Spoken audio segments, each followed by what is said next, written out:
A educação pelo esporte, ou o esporte pela educação. Não importa, o que vale é promover a prática esportiva dentro das escolas municipais cariocas por meio de um modelo inovador que tem o objetivo de criar novos atletas campeões na escola e nas quadras. Este é o Ginásio Experimental Olímpico, o GEL, o nosso assunto da entrevista de hoje no programa Educação em Rede. O coordenador do GEL, Maurício Mendes Pinto, é o nosso convidado para falar sobre o programa e sobre todas as ações que promovem a prática da atividade física na rede de ensino municipal do Rio. Você vai ainda conhecer os bastidores de uma oficina de vídeo que mobiliza os alunos da Escola Municipal Friedenreich. O Educação em Rede está começando.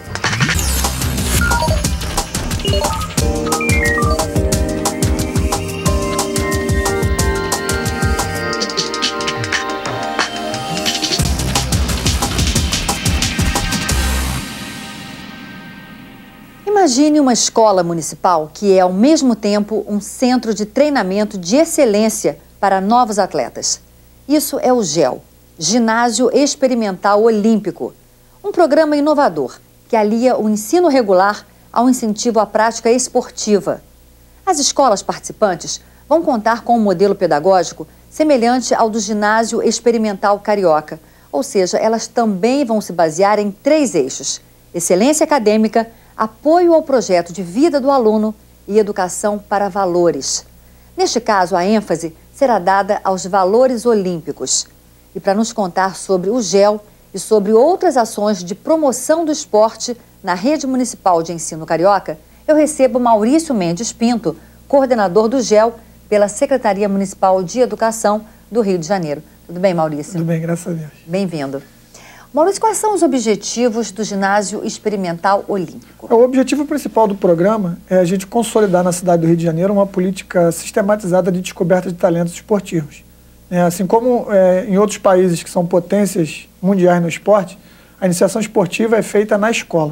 E aqui no Brasil, nosso modelo é um pouco diferente, com a iniciação acontecendo nos clubes. Com esse programa, a gente pretende iniciar essa mudança aí no nosso país. Então, conta pra gente como é que vai funcionar o GEL. O GEL, na verdade, é uma escola de horário integral, que vai estar preparada para receber os alunos que querem descobrir e desenvolver a sua vocação para o esporte. Quando a gente fala de vocação para o esporte, a gente não diz só o ser atleta. Ele pode ser um bom treinador no futuro, pode ser um bom médico esportista, ele pode ser um repórter. Então, assim, todas as profissões que apoiam o esporte, a gente vai estar conduzindo o aluno para que ele possa descobrir e seguir a sua vida no esporte. Agora fala um pouquinho sobre os 3 eixos do modelo de ensino do GEL. A excelência acadêmica é uma obsessão, na verdade, para toda a rede, não só para o GEL. Então, assim, a gente tem uma grade curricular ampliada no GEL, com inglês em 5 tempos. Diariamente, os alunos vão ter aula de inglês. A gente vai ter também horários para estudos dirigidos, para que ele possa cumprir aquilo que ele precisa cumprir na grade curricular. O segundo eixo é o apoio ao projeto de vida. O apoio ao projeto de vida é justamente o aluno entender que ele é protagonista da vida dele. Que o resultado no final das conquistas que ele pretende ter na vida dele depende do esforço que ele tem ao longo da vida dele. Então, o apoio ao projeto de vida orienta o aluno para que isso aconteça da melhor maneira possível. E o terceiro eixo? São os valores olímpicos, É a excelência, a amizade e o respeito. Que nessa parte a gente vai trabalhar todo o desenvolvimento social do aluno. A gente tem um conceito que a gente desenvolveu para o GEL, que é formar um aluno atleta cidadão. Apesar dele ser um atleta, a gente quer dar uma formação completa para ele, para que ele possa ser um cidadão que conhece os seus direitos e também os seus deveres na sociedade. Agora, que outras ações e projetos dão destaque às atividades físicas nas escolas da Prefeitura do Rio, Maurício? Nós temos os Jogos Estudantis, que já acontecem há 15 anos. A gente tem as atividades de contraturno, temos 2 projetos que já acontecem de 2 modalidades, de basquete com a Amberge, Associação Master de Basquete do Rio de Janeiro, e o vôlei em rede, o Instituto Compartilhado do Bernardinho. Quer dizer que tem bastante coisa, né? Sim, sim. Quer dizer, estimular o esporte mesmo, É verdade. E ampliar essas atividades, por conta do legado olímpico que a cidade precisa construir, E a gente acredita que esse é o legado que a gente chama não tangível, mais significativo para a cidade, Quer dizer, é importante dar essa importância ao esporte, Com certeza. Agora, fala um pouquinho das vilas olímpicas espalhadas pela cidade, quer dizer, de que forma elas se articulam com as escolas e o GEL. Agora, em 2011, a gente assinou uma resolução conjunta, né, a Secretaria de Educação com a Secretaria de Esporte, onde a principal ação é a gente priorizar nas Vilas Olímpicas o atendimento aos alunos da rede municipal. A gente tem até que agradecer muito a Secretaria de Esporte pelo apoio que eles estão dando a gente, para poder a gente desenvolver esse lado esportivo na vida dos alunos. Maurício, a Secretaria Municipal de Educação promove todos os anos os Jogos Estudantis. Como é que tem sido o desempenho dos alunos nessa competição? O desempenho é sempre muito satisfatório, né? Tanto que a partir dos jogos a gente está tendo resultados fora dos jogos, né? A gente tem escolas que disputam outras competições, como o intercolegial, como campeonatos estaduais de atletismo. Esse ano tivemos o primeiro campeonato da NBA organizado no Brasil para escolas públicas e particulares. Uma escola municipal da cidade do Rio de Janeiro ganhou a etapa do Rio de Janeiro, foi para São Paulo e ganhou a etapa nacional, ganhando de uma escola particular de São Paulo. Então, assim, os resultados, eles estão aí, né? As crianças, os talentos estão na rede. Esse programa visa exatamente dar oportunidade para que eles se desenvolvam. Agora, a descoberta desses talentos surpreende vocês? Não surpreende, porque isso é uma metodologia já consolidada no mundo inteiro, né? Quando a gente tem uma quantidade grande de crianças com oportunidade, o resultado é certo que vai acontecer. E a motivação dessas crianças? A motivação, ela parte do esporte, né? Assim, para que eles consigam ser atletas, mas a gente vai aproveitar essa motivação para que eles possam entender que a vida deles pode seguir por vários caminhos, né? E que depende dele. O que é mais importante é o aluno entender que ele é que é o autor da vida dele, da história da vida dele. Agora, que benefícios a prática de atividades físicas e desportivas, né, traz para o desenvolvimento da criança? Além do benefício para a saúde do aluno, né, para ele desenvolver hábitos saudáveis, né, a gente tem o benefício de ter no esporte uma atividade onde ele pode viver na prática os conceitos e valores que ele aprende na teoria, né? Entendendo a importância de respeitar as regras, de respeitar as diferenças, do trabalho em equipe. Então, no esporte, ele pode vivenciar tudo isso de uma maneira prática. E a resposta disso já é perceptível? A resposta dessas questões... Desse investimento no esporte, as crianças já estão respondendo? Ah, sim. A gente tem feito várias divulgações, vários eventos, né, na rede, né? E a gente sente um desejo muito grande deles de poder ocupar esse espaço e consolidar essa política pública, né? E que possibilidades de aprendizado o esporte ajuda a promover? Além dessa questão das regras e valores, eu particularmente tenho até uma posição que eu acredito que seja muito importante, que é o aluno poder trazer para a prática esportiva os conceitos subjetivos que ele adquire nas aulas, né, na sala de aula. Muitas vezes o aluno pensa que ele não sabe somar ou que ele não sabe dividir, e às vezes numa partida de futebol, numa partida de vôlei, ele entende que dividir, ele pode dividir alunos, que contar, ele pode contar gols, né? Então eu acho isso bem significativo para as crianças. Futebol resolve tudo, né? Não só o futebol, né? Todas as modalidades, na verdade, é uma coisa até que também é um foco nosso, é a gente poder popularizar o maior número de modalidades, né? A gente, nessas atividades de contraturno, a gente tem conversado muito com as confederações, que também estão dando apoio, com o Comitê Olímpico Brasileiro, para que a gente possa levar modalidades que não são convencionais para o interior da escola. Para 2012, que outras ações de incentivo ao esporte estão previstas?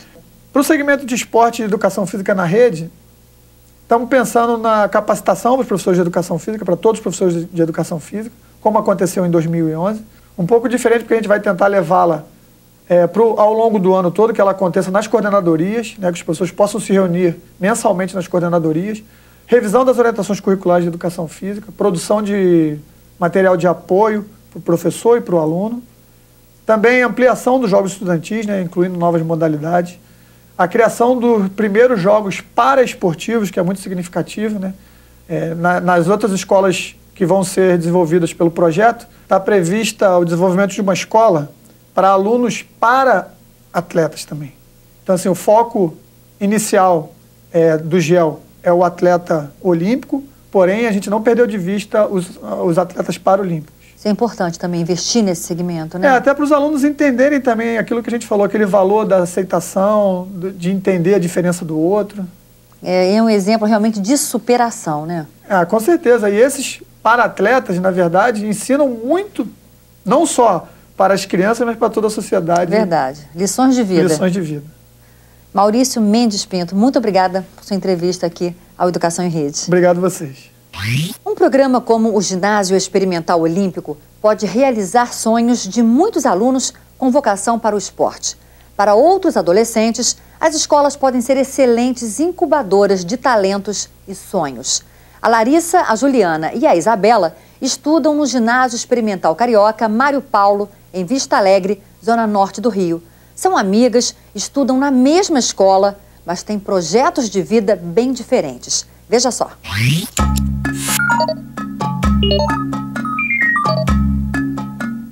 Eu quero terminar o ensino fundamental com boas notas e depois passar para o ensino médio fazendo curso técnico, aí para depois fazer a faculdade de medicina, que é meu grande sonho.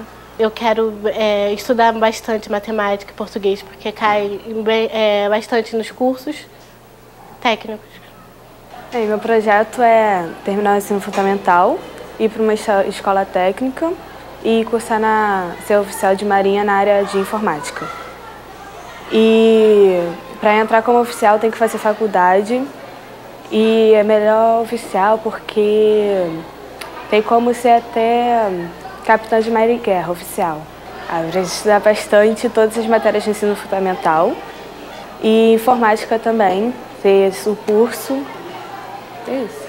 Meu projeto de vida é terminar o ensino fundamental por enquanto e depois eu vou querer passar para uma escola técnica para poder fazer uma boa faculdade de psicologia e, de repente, ir para uma área militar.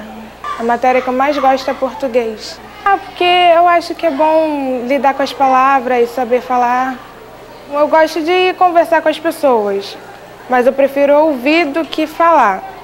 E eu gosto muito de entender, tipo, os conflitos da vida das pessoas e tentar explicar a elas. No próximo bloco, vamos conhecer uma escola que usa o vídeo como parceiro do ensino. E você vai saber detalhes da trajetória do geógrafo Jailson de Souza, um dos idealizadores do programa Observatório de Favelas. Não perca, Educação em Rede volta em instantes.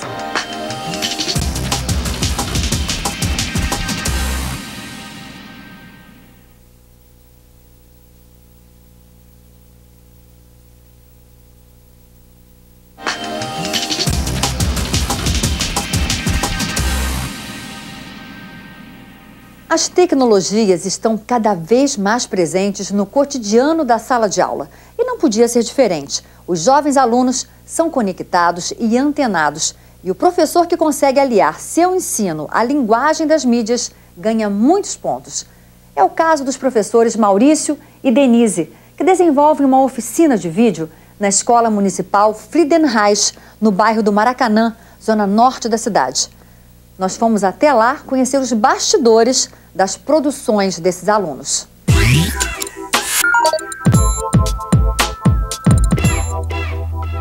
São 7h30 da manhã e a nossa equipe já está a caminho da Escola Municipal Friedenreich, no Maracanã. A gente vai mostrar como os alunos trabalham a informática e o vídeo em sala de aula. E você vai ter a oportunidade de acompanhar um pouquinho um paralelo entre o nosso trabalho e o trabalho da garotada. Vamos lá! Na sala de aula, o clima já é de produção. O dia a dia da escola passa pelas lentes dos alunos da oficina de vídeo.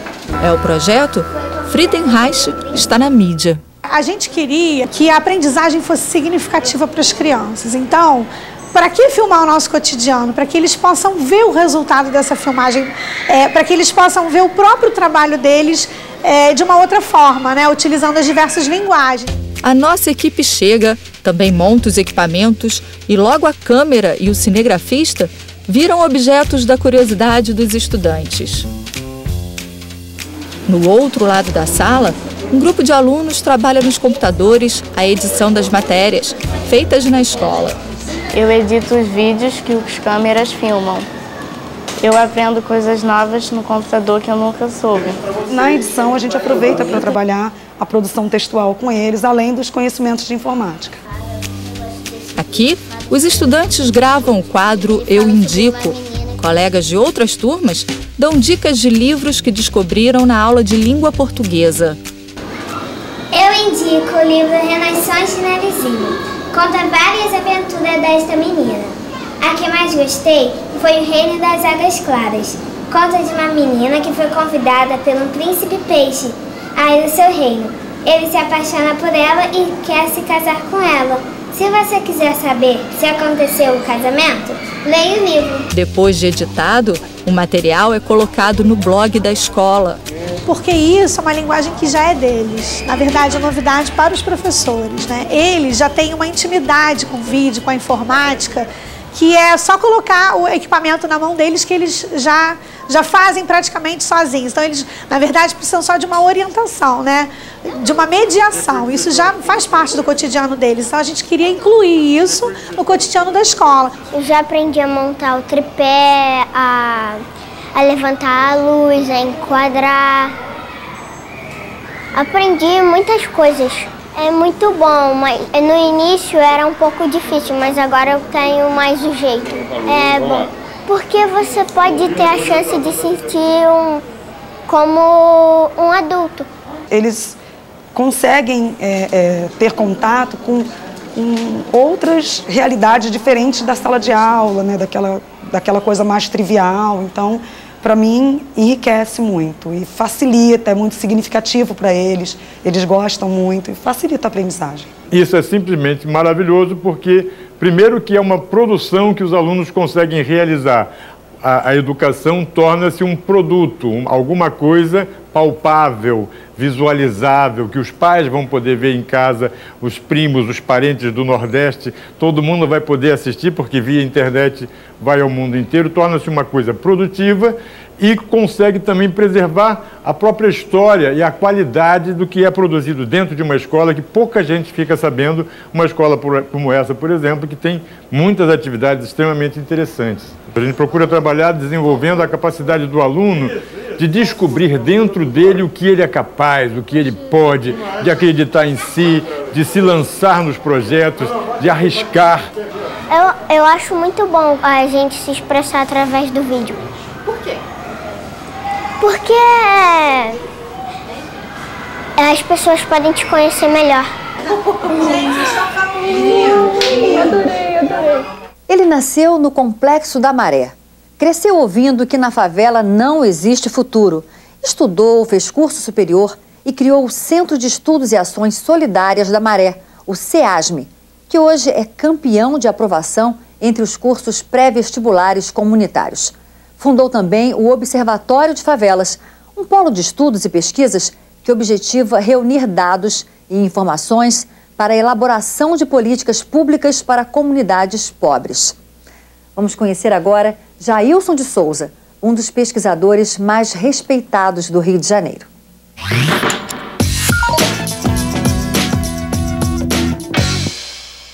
Eu nasci em Brás de Pina, e num espaço chamado Favela da Mangueirinha ali, mas é um espaço onde hoje é a favela do Quitungo. E eu estudei numa escola chamada Marcílio Dias, quando eu era criança, era uma escola pública. Né? E era muito comum no meu período também chamadas escolas comunitárias, que eram escolas que a gente tinha um vínculo com a escola pública. Não entendia bem como é que era o sistema, não. Estudei também numa escolinha dessa. E depois voltei de novo para a escola municipal. Então, estudei na escola municipal a minha vida inteira, no segundo grau. Eu estudei em Irajá, um tempo na escola chamada Mato Grosso. Então, minhas experiências mais fortes são dessa escola chamada Marcílio Dias, a escola Mato Grosso. Também estudei na escola Barcelona durante um ano, também na área de Irajá, enquanto Mato Grosso estava em obras. E passei, a maior parte do meu tempo foi nessa escola municipal. No último ano, era uma estratégia comum também para jovens aqui da periferia, a gente fazia um cursinho, né, e fazer um cursinho tipo pré-vestibular e entrei na UFRJ, também uma universidade pública, né.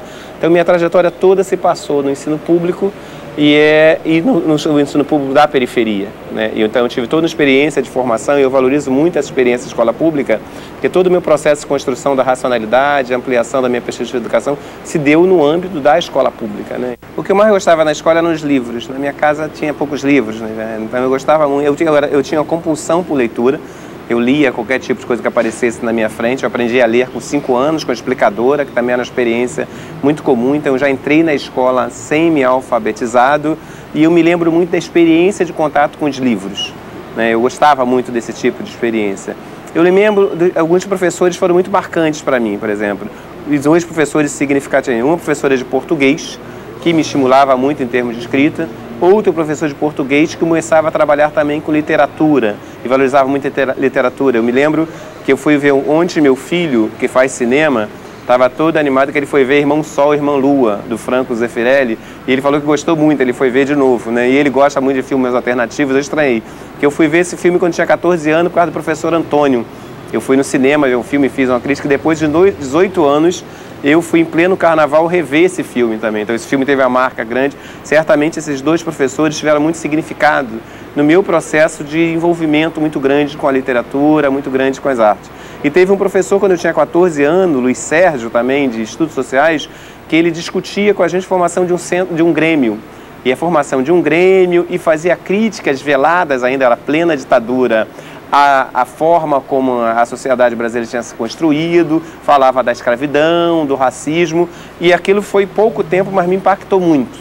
Então, certamente, a minha consciência social, a minha preocupação com a literatura, com a escrita, veio muito da experiência com esses professores, né? Meu pai, então, tinha uma visão educógena muito clara.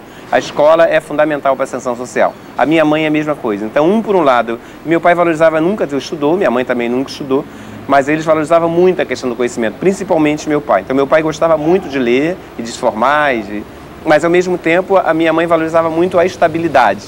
Então, os dois se conjugaram num projeto escolar muito bem definido.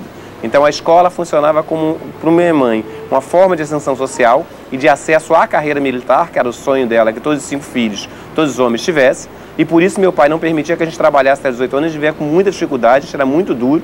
A gente quase não tinha dinheiro para livro, não tinha dinheiro para coisa alguma, mas a gente tinha o direito de ficar só estudando, não precisa necessariamente trabalhar.